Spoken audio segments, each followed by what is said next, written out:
Hello, everyone. This is Shane Kanto, your Wasteland reviewer, and welcome to the Wasteland Vintage Roadshow here on the SPM Crew Podcasting Network. And this is my monthly podcast where, I just gush over all of my favorite movies and going through my top films of all time list. And this is a very personal pick here, and that is The Godfather. And joining me, fellow Paisan, Joe. Joe, thank you so much for coming on. Thank you. Thank you very much. I'm glad to be on here. You know what's funny is that kind of sounded like Tony Soprano a little bit. Yeah, a little bit. If we got Matt on this, he would do the best Francis for best He would Corleone. do Matt would specifically do the best caricature of what the Don sounds like and not what, because really what he sounds like is something like this. Something like It's just this like, why do you show me so much disrespect? from Just like, come to me on the day of my daughter's wedding. And, we got the fake mandibles, everything. So, yes, we are indeed talking about The Godfather here. Much impersonated Marlon Brando performance as Vito Corleone.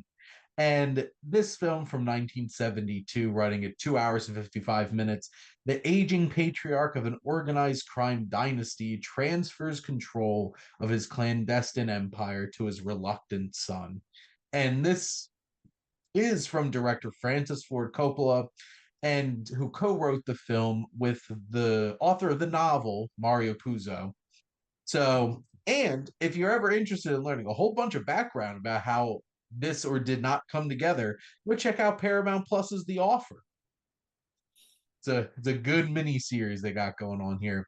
But this film is stuffed to the gills with incredible talent, with Marlon Brando, Al Pacino, James Caan, Robert Duvall, Diane Keaton, and then the likes of Sterling Hayden and Abe Vigoda, Talia Shire, Richard S. Costanello, Clemenza, and so many great character actors. John Cazale, which, what a run. Unfortunately, due to cancer, he passed away very young, but all five films he was in were all nominated for Best Picture. Let's tell you something, right? Yep. But I'll start this one with when I first watched this film. So this is one of my favorite stories to tell. And I was 10 years old. I grew up living with my grandparents and my mom. And back in 2001, when I was a spry 10 years old, my grandfather told my mom that I needed to watch The Godfather because it was my culture. So 10-year-old Shane watching three Godfather films, which it was a very interesting experience because like I distinctly remember loving the first Godfather as a 10-year-old. Yeah. I wasn't a huge fan of Godfather Part 2 as a 10-year-old, but that might have been because of the subtitles. Um and the complicated storytelling, balancing two different stories. But this was like a lot of people have that towards like movies they shouldn't have watched, like they watched too young. I don't know if a 10-year-old is the ripe age to be showing The Godfather, but I turned out to be a functioning adult and it didn't mess me up at all. So there you go. But Joe, what were your first experiences with The Godfather? Pretty funny. So, little known fact: I grew up in Staten Island, New York, and we'll probably get a chance to talk about this. But Staten Island is pretty significant when it comes to the filming of The Godfather. Particular Mhm. wedding scene is actually filmed 5 minutes away from my old house in Toad Hill. So The Godfather was always around. Mm. It's a bad story for me to tell people, but it comes in multiple pieces. But I watched The Godfather after we watched the Abrams Mafia movie with Jeff Daniels' dad, Lloyd Daniels. And my dad was like, you kind of have to watch the original to really appreciate these jokes. But keep in mind, I was 7. All right. So I was like, Dad, I get it, part of my culture, but I'm also 7 years old. So we end up watching The Godfather. My dad loves telling this story to people because it's so funny. But ever since watching the movie, he always had a tendency of bringing me to the Blockbuster to figure out, read the backs of the video boxes to see, get a recommendation, see if we should watch it, see if we don't. I stumble across The Godfather. 7-year-old me, I look up to my dad. I'm like, "Hey, leave the gun, take the cannolis." Whole place is cracking up. They thought it was so cute. So any party, anybody, talking about, that's the story my dad always shares. Very nice. Like a good little paisan.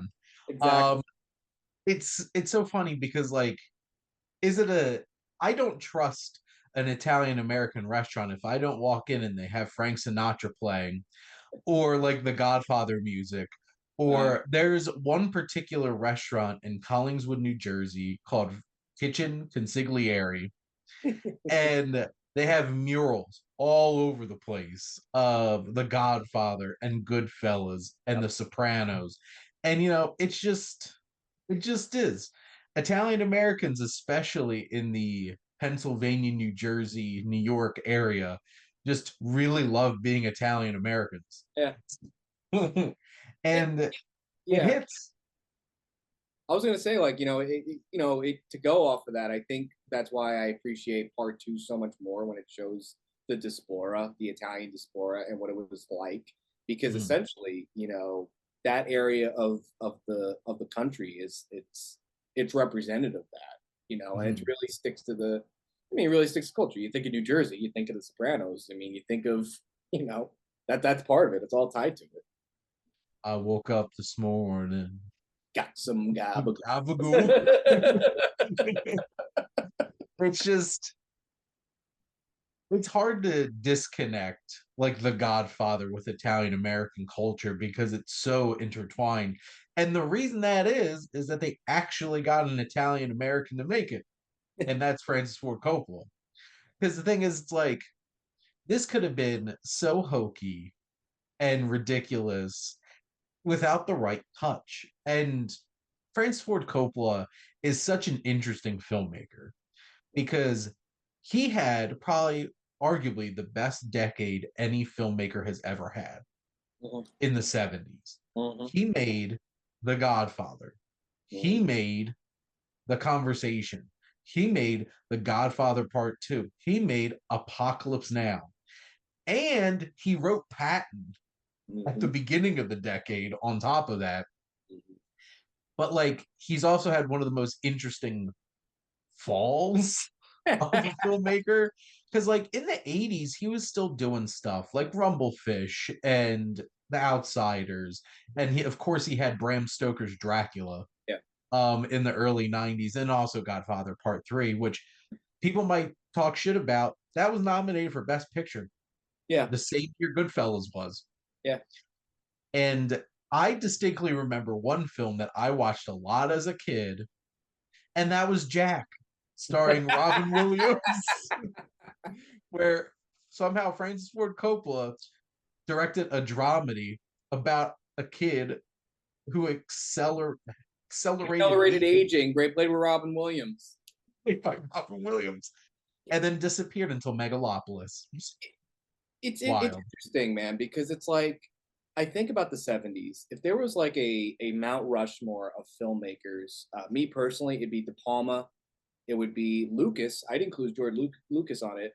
Spielberg and Francis Ford Coppola. Something about this period Left Scorsese off. '80s. I'd say more in the '80s. I'm talking about like the '70s. Come At on, that point, yeah, me. De Palma's supposed to be the fifth wheel, Joe.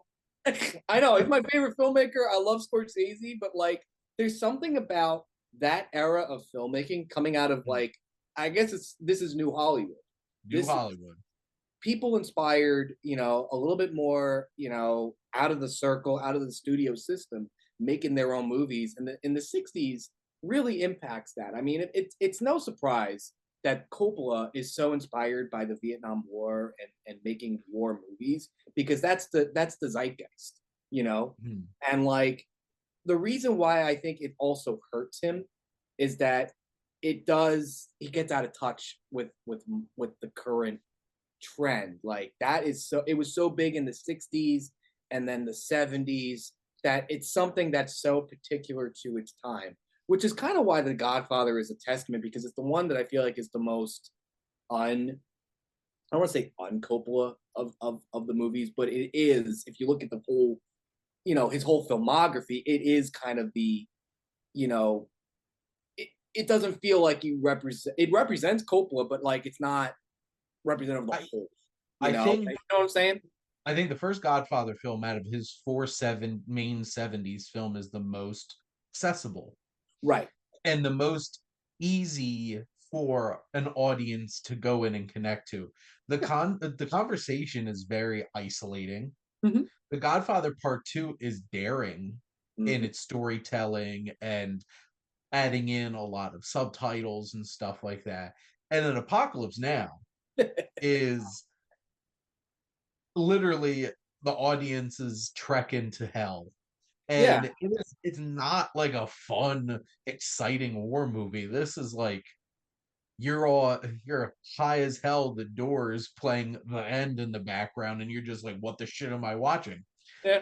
But it's Coppola, I don't think was able to transition in the same because like Spielberg, his Hmm. friend, really embodied what the 80s would become. Right. And he did great. Spielberg did Hmm. great for himself in the 80s. Hmm. Lucas more like with the strings, less Yeah. doing the directing himself, He continued put on to. he took off he cut his hair, he put on a tie, and he became part of the system. He sold out, and that's okay because I mean that's the goal of every filmmaker is to cut your hair and put on the suit and work corporate. Well, and Scorsese was still doing extremely daring things into the 80s, except his I think his films were more interesting Hmm. in the 80s than because like Coppola made The Outsiders, Hmm. like which feels so commercial It for does. him after his films in the 70s. And then De Palma's just doing De Palma. Yeah. Like 100% committed to his bit. But like Coppola is an incredible filmmaker. Yeah. And did Apocalypse Now break him? Yes, Yeah. probably. There's that Like documentary that community Hearts of Darkness? Hearts of Yes. Darkness that pretty much shows that. Um, I think it's really fascinating looking at Coppola's filmography, and you could really see. I mean, like going off of what you were saying about The Godfather being accessible. Like when you really get down to it, it is a hero's journey. It is Yes. at its core. It's like Star Wars. That's why I feel like Lucas and Coppola are really good friends because you take the sci-fi element out of Star Wars and you have a hero's journey when you're focusing on Michael. You know, and it is something that a lot of people can relate to. You don't have to be Italian in order to see this. And if Yep. anything, that's one of the most inspiring things about this movie and why everybody, says it's the greatest movie of all time. Yeah.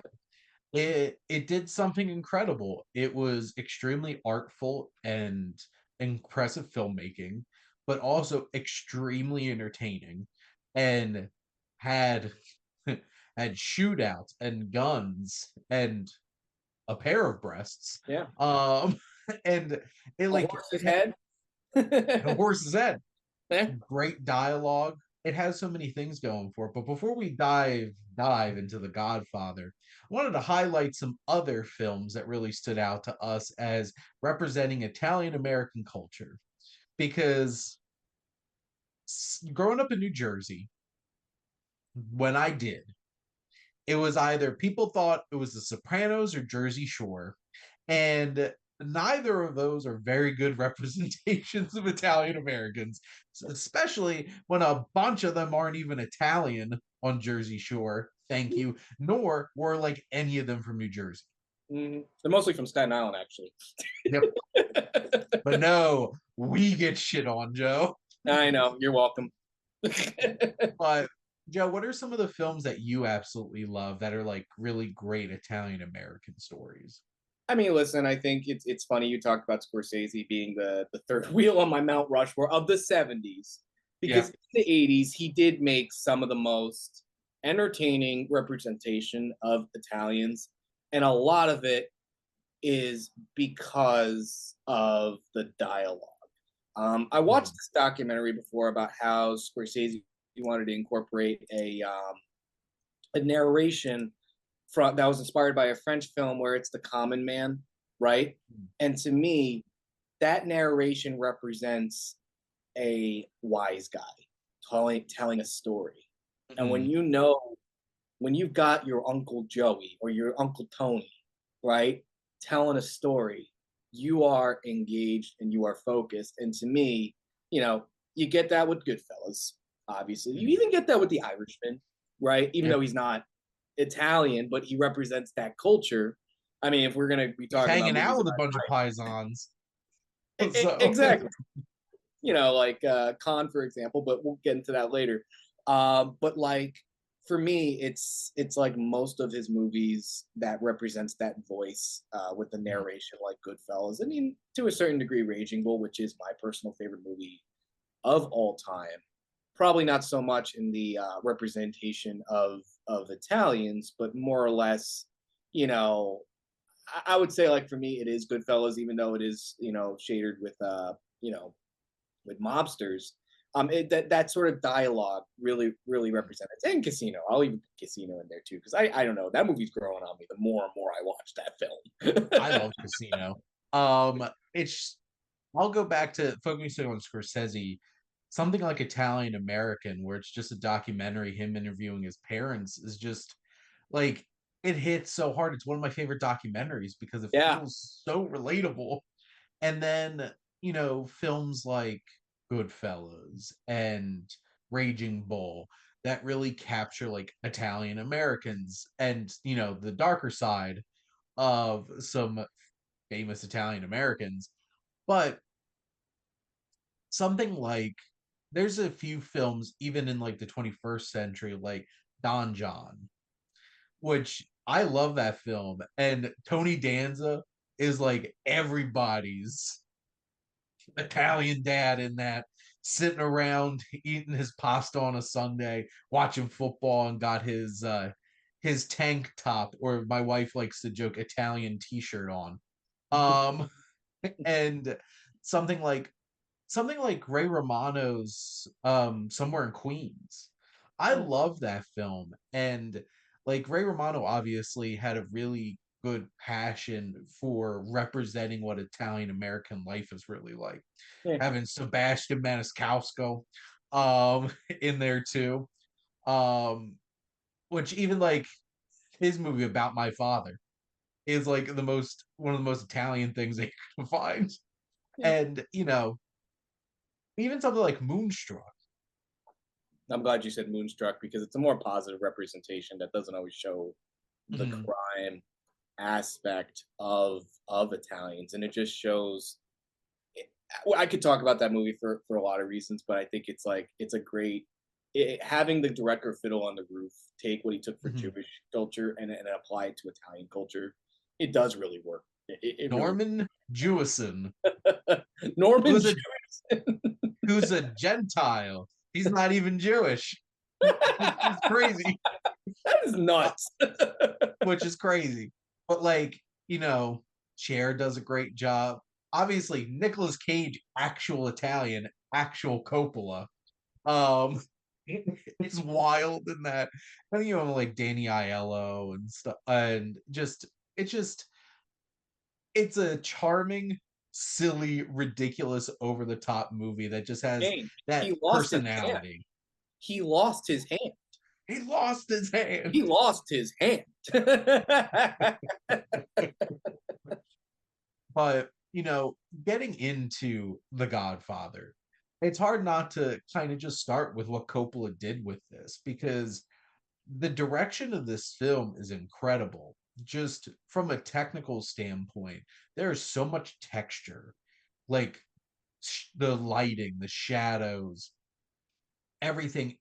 It feels like you're watching an old film Yeah. because it just has that richness to everything. Yeah, like it's not even shot in sepia, but like the yellows, Hmm. right? The not even I don't want to say yellows because yellows kind of indicates like a PP kind of look. I would say more gold, right? Hmm. it definitely has a golden brown look to Yep. it. That does sound more like piss now that I say that, but like, I think of it as like gold. Think of it as like, like a sunset, right? Mhm. A nice glow to it. It's kind Yep. of like how with the Matrix you get the green and it creates that contrast. Like Yep. in color theory, that golden in view is so synonymous with it. I mean, you think of olive oil, right? Yep. That's similar. This is Or a this is an yeah, olive oil tinted movie. Um, exactly. and here's the thing, like that's what they do, Jenko. Mhm, mhm. But like even just like the scene in the garden with Vito and his grandson, it's just the richness, which also like which that whole Soundtrack with him obviously getting like a heart attack. it's tragic, but Yeah. like it's so beautiful, like capturing the colors of the garden and everything. Just incredible camera work from like opening scene where you have the Undertaker, Bonacera, and he's like in America, and just have that shot and the way it finally reveals Vito, absolutely incredible. Which also has the hammiest cat in the history of cinema. That cat just wandered on, wanting that attention. He's just playing around with that cat. Um, I like the cat. I want to have the cat in the movie. We're gonna keep the cat.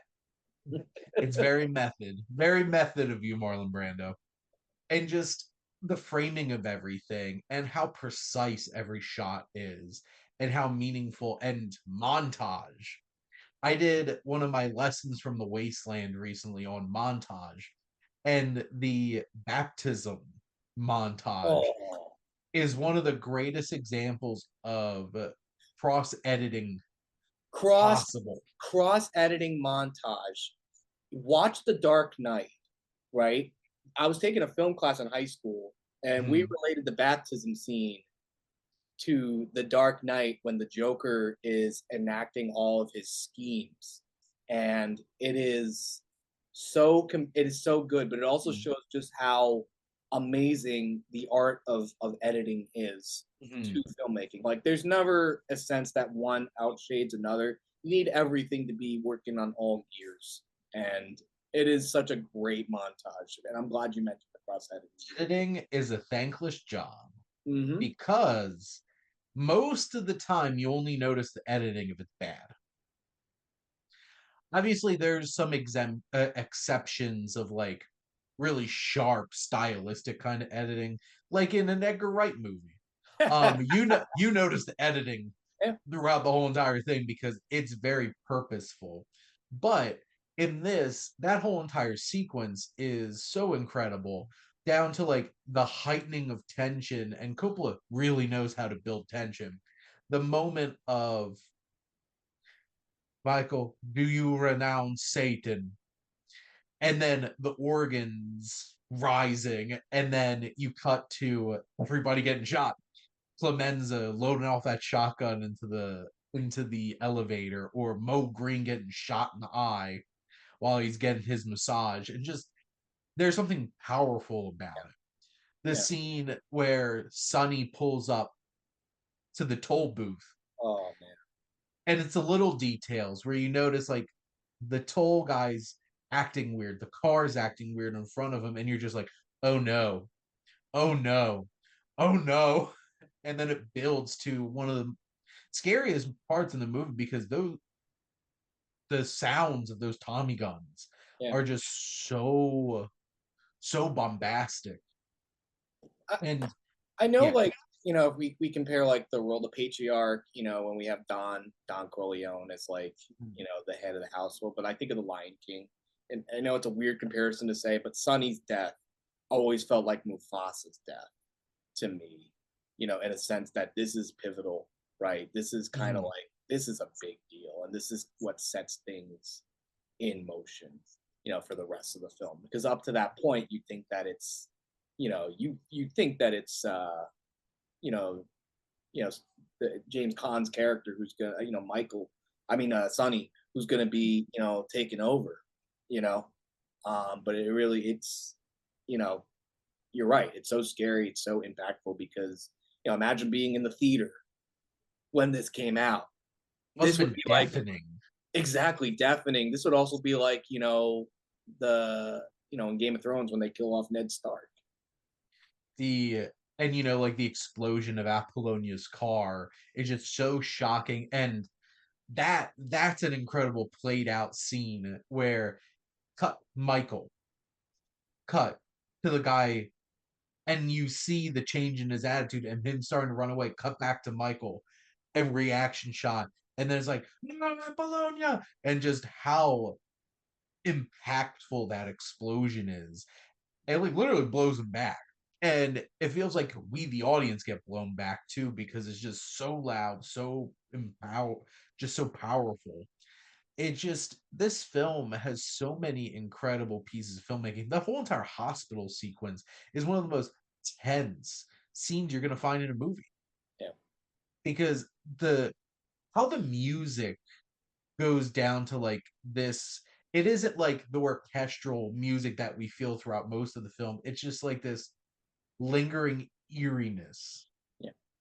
Yeah. and like the empty hallways and the sound of because like this was what the 50s, like they're all wearing dress shoes and stuff like that, and it on like the linoleum of the floor of the hospital, and you just hear every footstep and just every creak of this old building, just everything. And the poor the poor baker Lorenzo, Oh.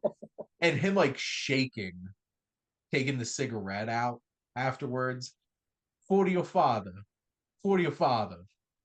And just Coppola just understands how to craft something so impactful all the way up to the final shot. That shot where it's we're peering into the office, and then you see it was like Neary acknowledging Kay, slowly closing the door, and then that reverse shot of her with the door closing on her, and just like, damn, Yeah. that is so impactful from visual storytelling. It's incredible. Yeah, and it comes back into the second film when it comes to, you know, the kids, when it comes to, Diane Keaton trying to like get out, because she's not in it. Yep. It's just it's so interesting because it is a subversion, right? Up to this point, I think we can expect our good guys to be good, our bad guys to be bad. This is a movie that dares to say, like, what if the bad guys were good?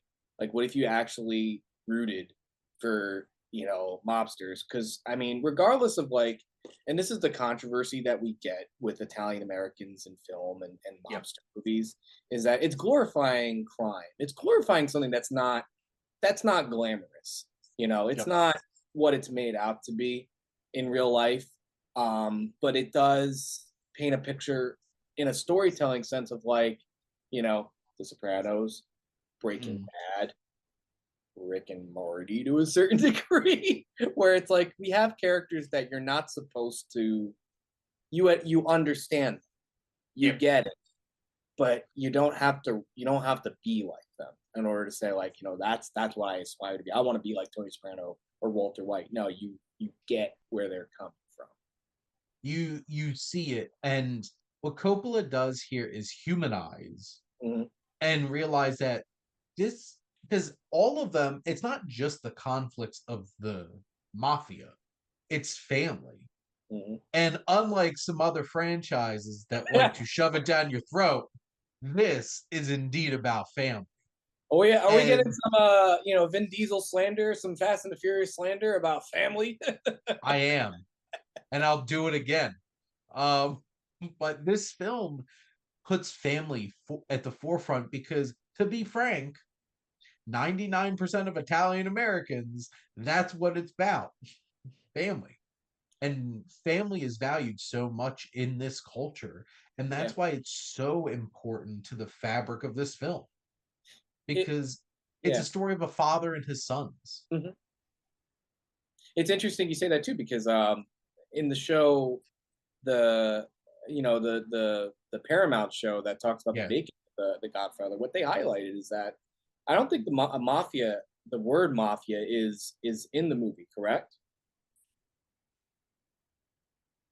I Or don't there's think what they they replaced it with, and they replaced it with family. mm, Because, like what you said, it's not highlighting it as being a mobster movie, but being a family. yep. Family. It's the five families.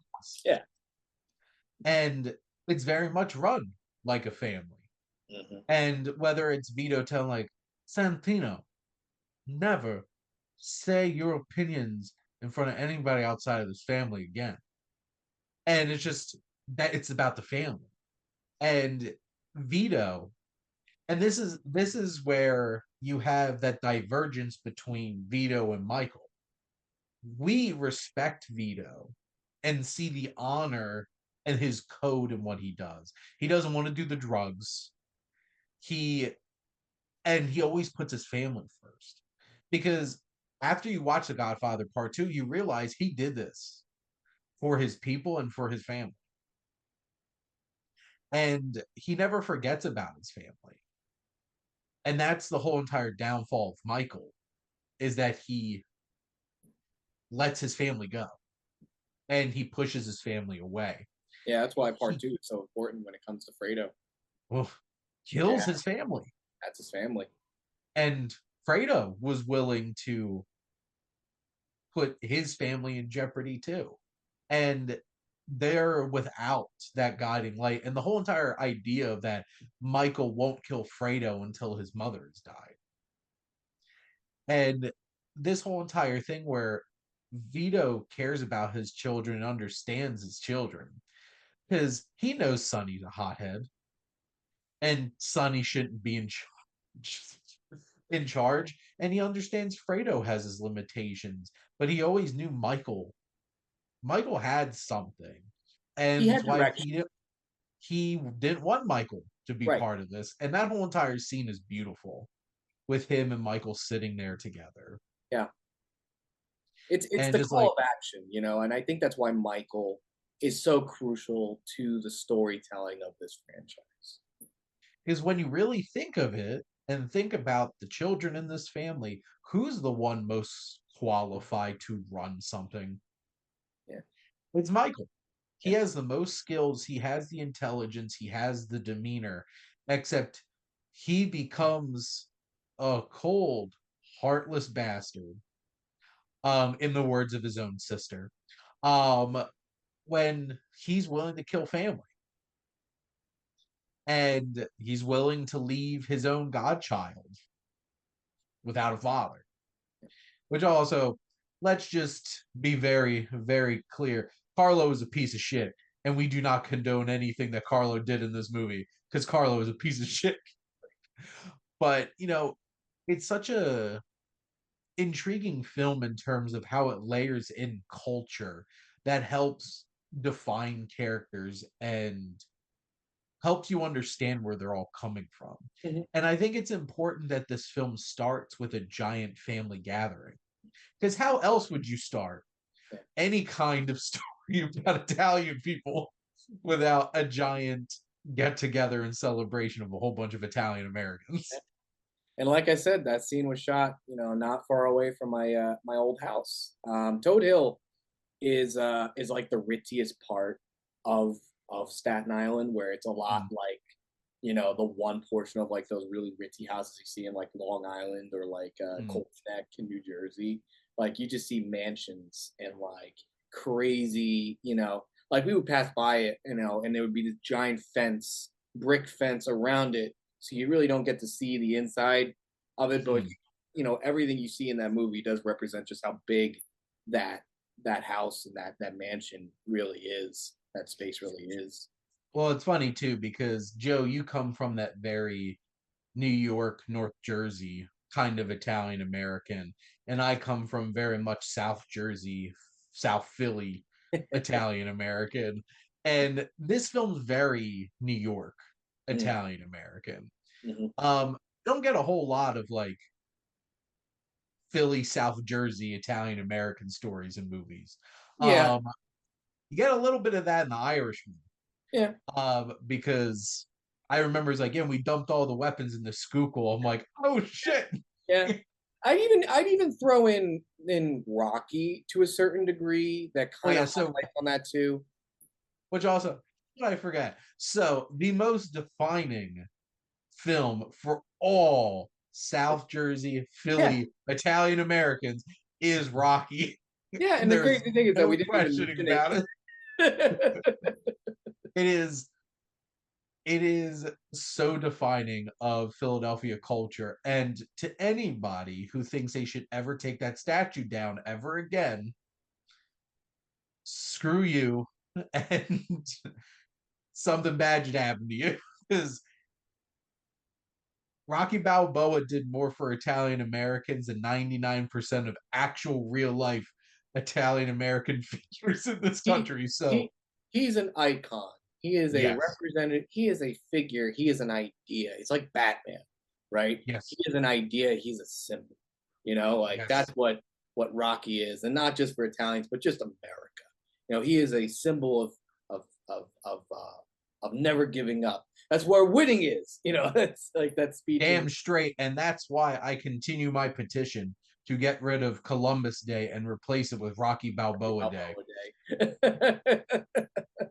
100%.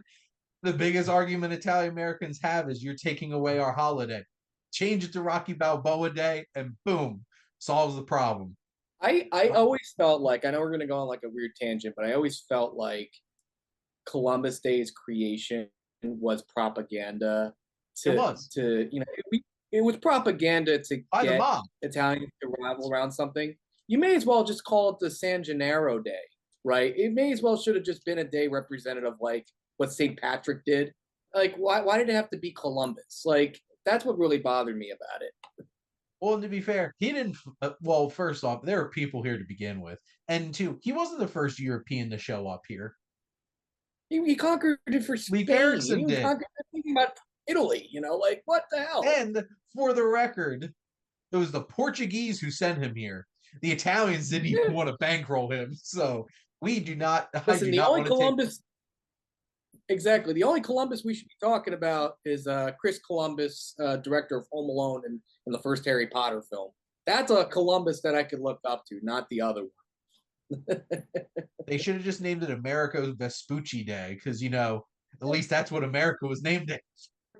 Amerigo Day. Yeah, but anyway, obviously it's hard to talk about this movie without talking specifically about the music because the music of the Godfather has transcended this film. It has transcended film, and Nino Rota's score is just, it's something special. Yeah. You hear it, you automatically know what this is. It's on the same level as any other incredible theme that has been created, whether for, Indiana Jones or literally anything John Williams has done. Uh, it just hits there, and you have the wedding waltz, which is absolutely beautiful. You have just this film is wall to wall with incredible music that brings so much emotion. And like I mentioned before, well, first off, I'm a huge fan of organs, and that music at the climax of this film during that baptism is so eerie and creepy. But from that opening dance between Vito and Connie, it's just, and how it mirrors Michael's dance with Apollonia later in the film. It's beautiful. It's absolutely beautiful. Yeah. I think it's interesting how, it's iconic, right? We're talking about Rocky being an iconic to Italians. The music score to The Godfather in the same way, where you hear the opening notes, you know exactly what you're going to expect. You know exactly what you're going to see. But it's also interesting how like it's so representative of the movie where it's it's haunting. I think Mhm. haunting is kind of like the best way I could describe the score to The Godfather. Like it's kind of like, you know, it's not something you normally put on. I guess Mm. it's something that makes you think, and like it does make you feel, exactly what the movie is going for. I guess is the best way I could say I have it on vinyl. it. It's incredible. But even just from the all the way up until the very end, like the final shot was just like the bits and notes of music that go with that door closing. And it is something haunting. And you're supposed to feel a little fear in that moment. It's like, what is Michael hiding behind that door? We know It's also, Kay, yeah, Kay pretty much knows, exactly. It's also but like a doesn't want to testament believe to, it. exactly, and it's also like a testament to editing, right? We're talking Mhm. about like storytelling and editing. Like the first thing I think about, in comparison to this is this The Graduate, right? Where that Mhm. last scene of The Graduate really indicates whether or not this is a good thing, a triumphant thing, or Mhm. maybe a big mistake, or uncertainty, questioning. I love when a movie doesn't give you clear answers, and you, the audience, are the ones that can think about it, because that's the movie's job, is to get you thinking about it after you're done watching it. And you do think, Yes. like, did Kay make the right decision? Which he didn't. Yeah. Yeah. Like, at the end of the day, like, this Michael was always there. And I think it's important to realize that because he, even from the beginning when he's quieter and stuff like that, he's still like calculating and still confident in what he's going to do. And he was waiting for an opportunity. And that's, I think, one of the scary things is when he finally takes charge and they're like, this is business. And just like, there's something cold about that and distant. And he's a very commanding person. His body language, too, what Al Pacino does, well before Al Pacino turned into Al Pacino. Um, Cigarettes this will was do that, I guess. Unfortunately. and booze. And The booze. the 80s were not a good time for Al Pacino. Ah, Um, hoo-ha.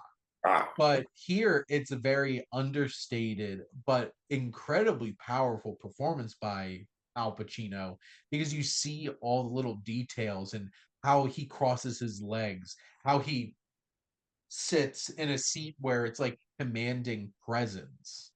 And you know that Michael has power behind him, which is also very interesting because he is a small man. Yeah. Like Al Pacino's not a big dude, Yeah. but he commands it.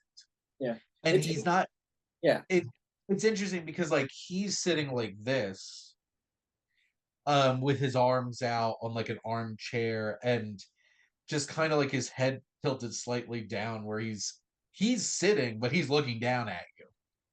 And then you have Santino who's all like a like a rooster with cocking out with his chest out and sometimes literally with his chest out as god ungodly hairy chest that James Todd has. And it's very different. It's very different physicality that's really interesting looking at the performances in this film. It's interesting you say that too, because I think it's representative of why Michael is so crucial to this film. Is that when you think of like the stereotypical Italians, you think of the guy who's not even really Italian, Scott Yeah, Conn. yeah. You think about showiness, you think about presentation, you think about you know, yeah, you think about showing off. Whereas Michael is not showing off. He is himself in the movie, and it's representative of why he is the person to run this organization. Mm, Because like it's kind of like why part two really clicks for me, where it really adds to the importance of part one when you're seeing mm, what Vito had to go through and what he went through in order to start the organization. Because it is representative of Michael, where it's the job, right? yeah. It's never even necessarily wanting to do this. It's just having to do this. And him going into the military and coming out of the military and seeing that, really highlights why he's the person to do that. Like you're right, he's not a physically intimidating guy, and you know that. Yeah. He's not trying to fake that. He knows that he's not the strongest person out there, but that doesn't shade aside the fact that he's probably the smartest guy out there. You know? Yes. And his will is strong. And that's what's terrifying. Mm-hmm. He is a scary figure because his intensity. And Paul you feel Atreides that from Dune. you feel that when he loses Yeah, it in yeah, the second one and he lashes out on Kay in that scene, which is like the one moment he Al Pacino's out yeah. in that whole entire movie. But and it's also parallel to Vito because you're very right because what do you expect out of Italian people is big. And it's Oh, interesting wow, because yo. most of the men in this family are not.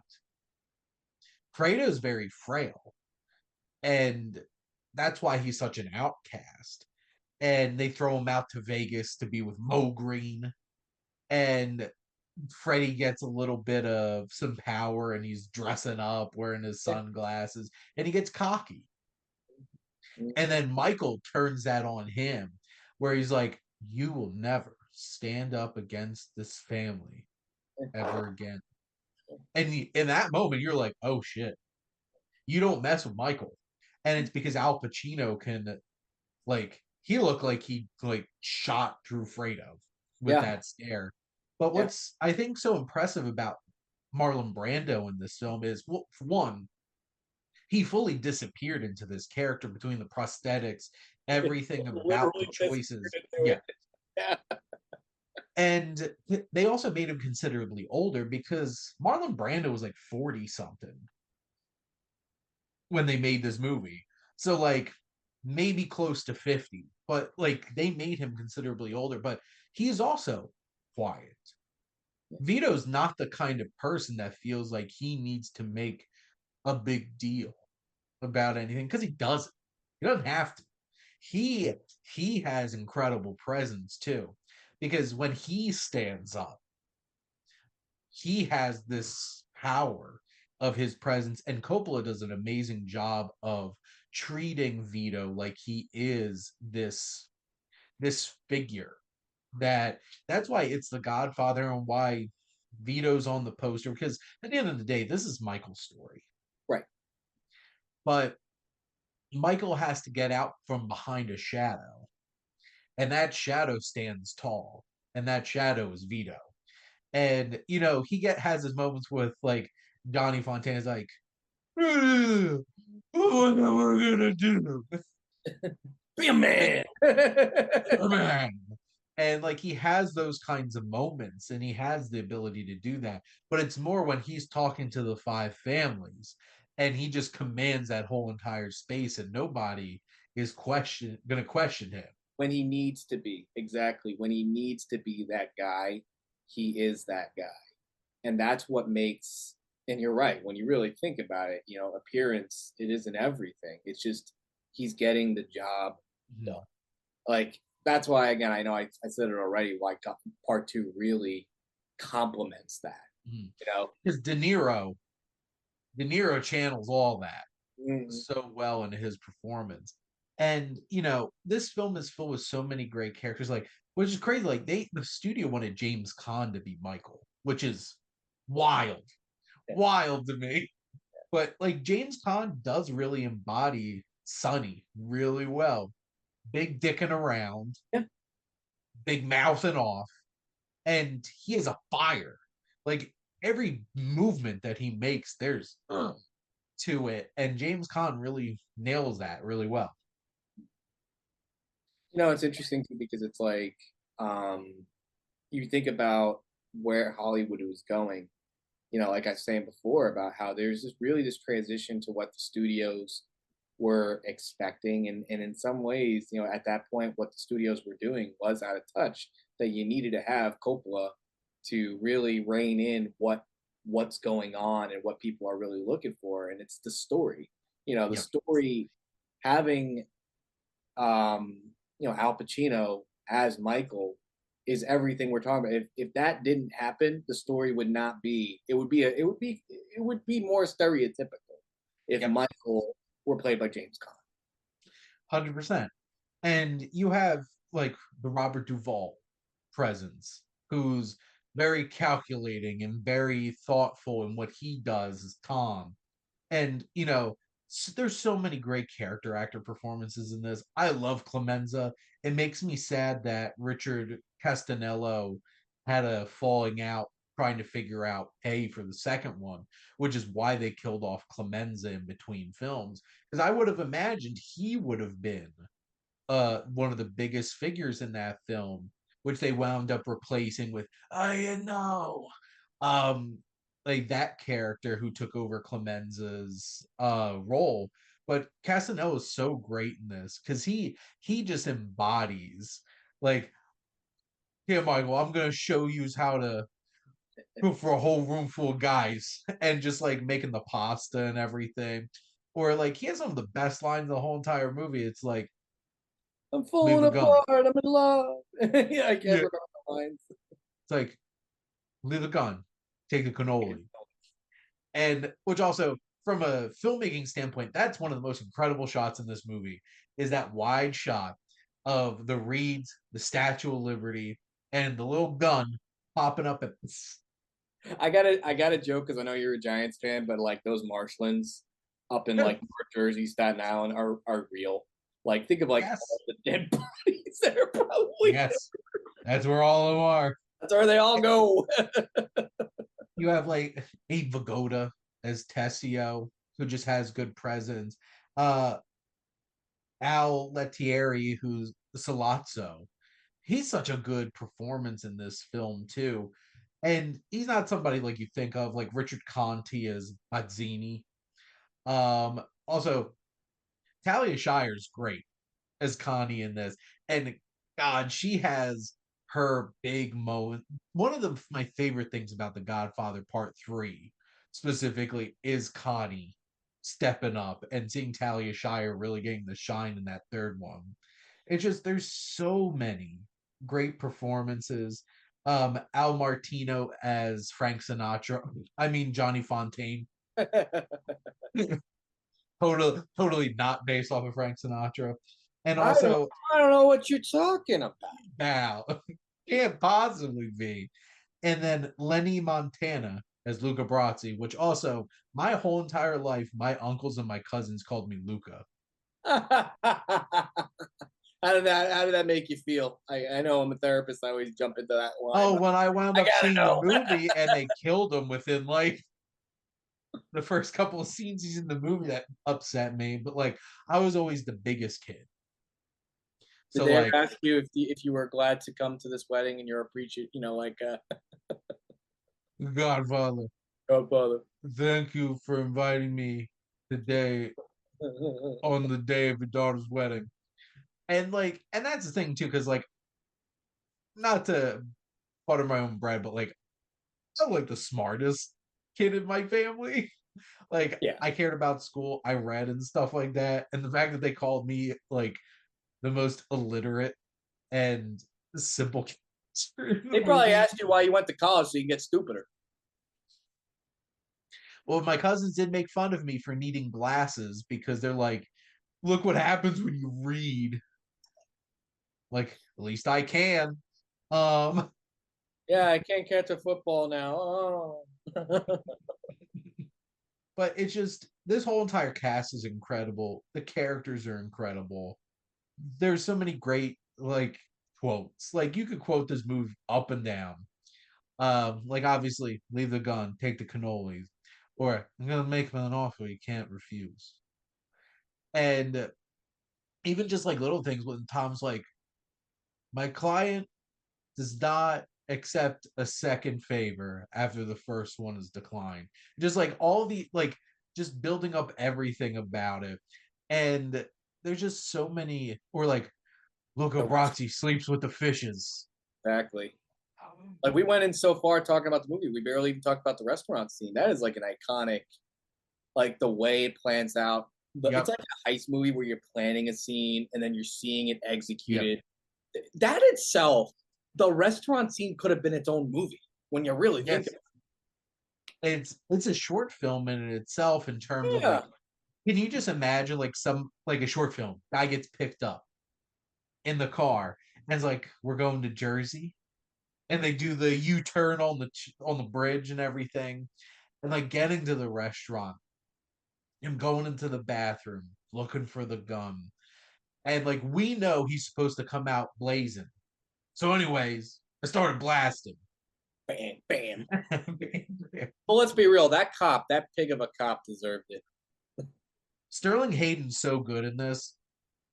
He was a great actor from that period of time and was really perfect as McCluskey because he was so hateable.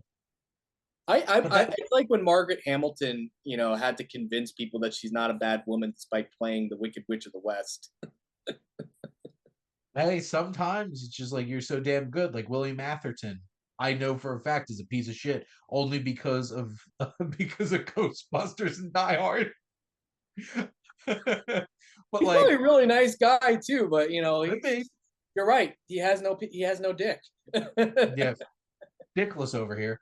But the whole interaction between Salazzo and Michael is so interesting, and especially when they start communicating in Italian and don't put the subtitles down, and you're just like, there's something so interesting in like the camera pushing in on Michael and like the heightening tension. He finally gets up and just shoots, and then the music and just the sound mixing in this movie is incredible because everything is bam, it's there, it's at you, and it's so engrossing and compelling. It's just this film is a masterpiece. The restaurant scene, the whole wedding at the beginning of the film, that is how you set up a massive ensemble of characters. Yeah, it's exposition done right because we think of exposition dumping Yep.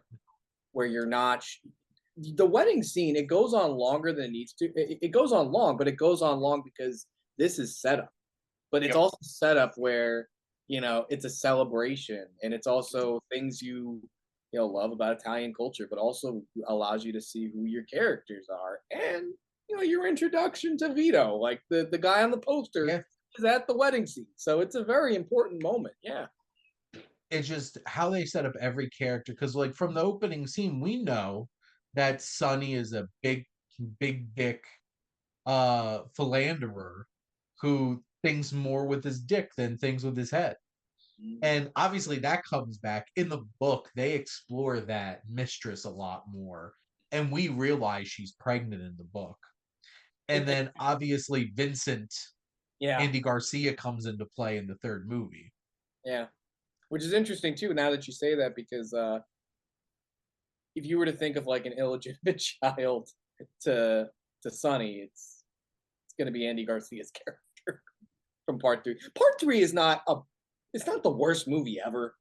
No, It's it's just just it's challenging to compare on the same level.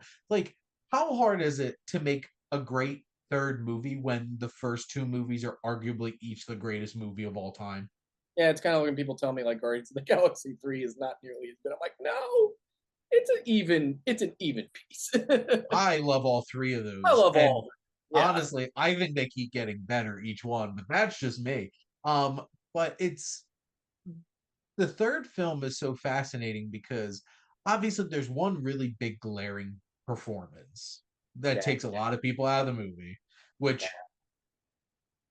which was supposed to be Winona Ryder, Oh man, that would have been good. and she got convinced to switch projects by Johnny Depp to go over and make Edward Scissorhands instead, which like out for Winona Ryder. Um, and not only that though, in an alternate timeline, we probably wouldn't have Sofia Coppola, the director, and which yeah, Sophia Coppola, the director, is fantastic.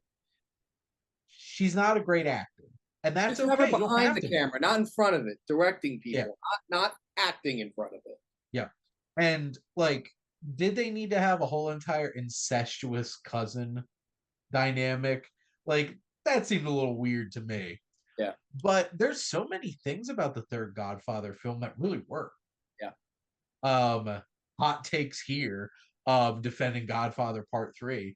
But like, there's a lot of things that work about it and a lot of great performances. But like, when you watch the first Godfather film, you know this is a masterpiece Yeah. from start to finish because there are few 3-hour films that move like this side of a Scorsese.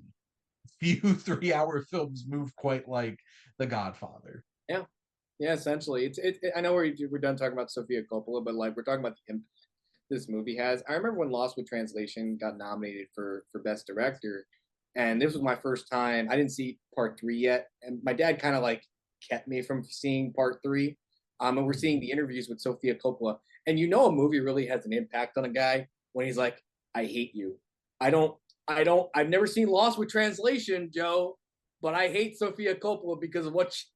Of her performance in Godfather Part Three, like I'm You like, should be Dad, mad look, at you should be mad at Francis Ford Coppola for making that decision. yeah, it's family. He wanted to make it a family engagement. Well, to be fair, Sofia Coppola did star in The Godfather.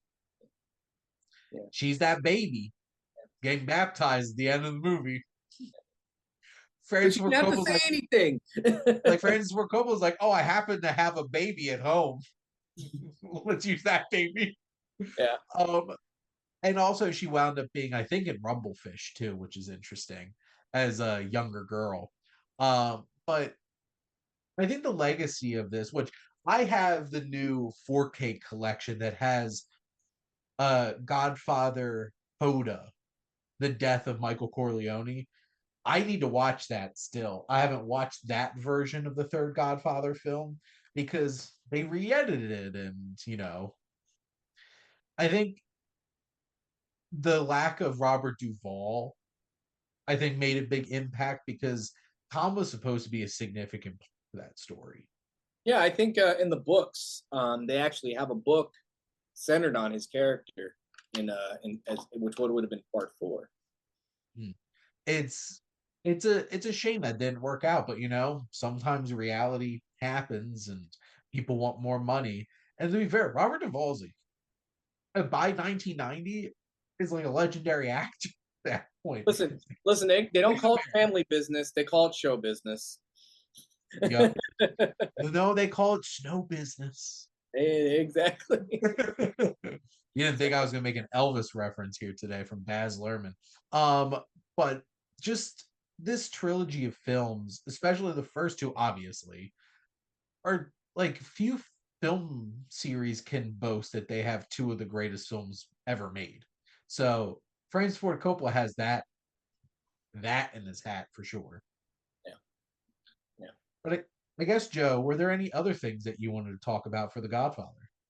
I feel like I pretty much covered everything as far as like additional things that I mean the only other thing I was going to say was since we're talking about Francis Ford Coppola's impact and his family, we're talking Uh, about Talia Shire, Jason Schwartzman, you know, yep. Nicolas Cage, imagine it does get me thinking how Al Pacino as an actor is very similar to Nicolas Cage as an actor, and there is that connection to Francis Ford Coppola when you really think about it. Because listen, we all talk about Nicolas Cage having like really bizarre film choices. Mm. Al Pacino has a number of them. It just so happens that a lot of more of them have been hits. Whereas for Nicolas Cage, he's had a little bit more misses, but they Well, are to be very fair, Al similar in act. Pacino in the past 30 years has had a lot of business. Listen, he's called Dunk, as in Well, Dunkachino. Don Pacino, Dunkachino. which I'm going to say something very bold here. Al Pacino was the best part of Jack and Jill. Like, easy. Like, it's funny to be like, wow, how could Al Pacino possibly do this? He went all out. He was Here's the committed. problem. Here's the problem. We had Adam Sandler doing a bad impression. It's like with Eight Crazy Nights. Like everyone loves the animation in Eight Crazy Nights. They love the songs in Eight Crazy Night. But then you get Whitey and Eleanor. What the hell are you talking about, Joseph? We absolutely Jippity. love Eleanor and Whitey. Just that's a technical foul. Size 6 on one, size 4 kid size on the other. At your service. It's just obviously Al Pacino, ever since Scent of a Woman, has just become a completely different actor. Yeah. Like Yabba Yabba Do. Yeah. It's just like Are you finished, Colonel Slade? No, I'm just warmed up. I quote that whole entire thing, but I will not right now. But that's the thing. So many incredible actors got their start and big break on The Godfather. Obviously, Al Pacino. Um, James Caan, obviously not the same caliber of actor as Al Pacino, but like James Caan had an incredible career. Talia Shire. It's just it's such a fascinating film that everything works about this. It's beautiful. It's incredibly put together. It's incredibly well told. It is a fascinating story with layers upon layers upon layers of themes and ideas. Incredible performances from top to bottom. It's just chef's kiss, manja. Yeah. I could taste the garlic. I could taste the sauce thinking Yep. about it. Like it's just it feels comforting. It's comfort food. It's comfort. Um, it's crazy. The more and more we're talking about The Godfather, and I am a completionist, and I'm one of those guys where I just have to like watch everything. I know. Wait, what are you talking about? I'm probably gonna watch Megalopolis. I I know it's watched weird, Megalopolis. It's wild. it's wild, but I heard it's not the worst thing ever. It's just weird. There's things about it that are incredible. There's things about it that I'm like, how did he get away with making this? Oh yeah, because nobody told him no because he paid for this himself. Um, it is. I think if you love film, it's a much must watch Yeah, because this is what unchecked artistry can be, which is complete and utter cinematic mayhem on screen. And yeah. just sometimes you get threads of some of the most amazing thing you've ever seen in a movie and some threads of abomination that you're just like, how did they why would you even do this? And Megalopolis has both sides and everything in between. It's So kind of like why The Fountain is like one of my favorite movies because that's Darren Aronofsky having no one telling him no, and it's beautiful. no, It's one where it's very beautiful. It's very beautiful. yes. Story for a lot of people doesn't make sense, but for me, the more and more I watch it, the more and more I appreciate it, and I always go back to it. And that's like unbridled artistry. So I guess Yep. in some ways, I guess I can go into Megalopolis with a bit of an open mind. You gotta megalop all of it. Meg- Megalop. Maybe if I don't like it, I'll megalop out of it. Before we keep making even more word play on words that you all are gonna hate. I think that's right on The This is gonna be a Godfather long here. podcast, isn't it? But Joe, thank you so much, my friend, my paisan, for coming on and talking about The Godfather. Hey, you made me an offer I couldn't refuse. I had to do. There you go. I can't top that. But thank all of you for listening. Make sure to like, comment, and share on this episode. When did you watch The Godfather for the first time? And if you haven't, what the hell are you waiting for? Go watch it. And make sure to follow or subscribe wherever you listen to your podcast. We have a lot of great content here on the SPM Crew Podcasting Network. Always looking for new shows, new collaborators to talk movies, television, physical media, and comics, music, and sports, and just chatting life with Luke. But thank you all as always, like I said, and thank you, the guest of my show, Joe, for my incredible logo. So, if you are interested in getting some cool ass thumbnails and art like Joe does, Joe, shameless plugs, do it. So here's the thing: I'm starting to get into making T-shirts. So at some point in the next 2 weeks, I'm going to be re-releasing my Etsy store, which I'll be branding Ted's Clothes and Apparel, where I'm going to be putting out some original designs, mostly sports related, but I could do custom work as well too.